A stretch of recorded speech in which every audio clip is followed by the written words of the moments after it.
Hey everybody, Ron here with the Patriot Power Podcast, and I'm going to talk about someone you may have heard of, Nathan Hale.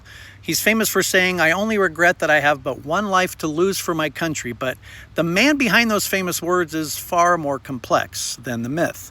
He wasn't just a patriot, he was a revolutionary figure in ways that you may not have ever heard about. He was born on June 6th, my birthday, but before he became a spy, Nathan Hale was a teacher, and he graduated from Yale at the young age of 18, and he found his true calling in Connecticut.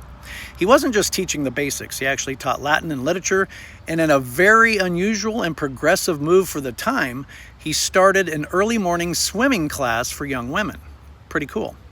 Hale was a forward-thinking educator who loved his job so much that he accepted a permanent position just before the war broke out.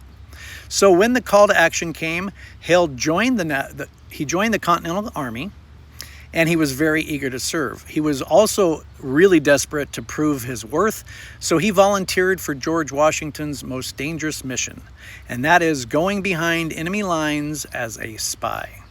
His mission was a complete disaster. He went in disguised as a Dutch schoolmaster, which kind of makes sense because he was a former teacher. However, he reportedly didn't even use an alias, and he carried his Yale diploma with his real name on it. The poor disguise, coupled with a cousin of his that was a loyalist, kind of turned him in, and they captured him in a matter of just weeks. Now, about those famous last words. They're powerful. We attribute those to him, but there's really strong historical debate over whether he actually said them. The line is remarkably similar to one from a very popular play at the time. A British officer's diary from the day simply notes that Nathan Hale behaved with great composure and resolution.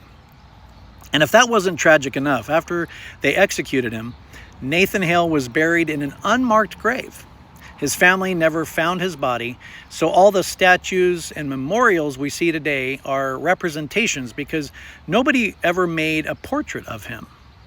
The man we remember is a symbol, but his life was one of unfulfilled promise and a huge sacrifice.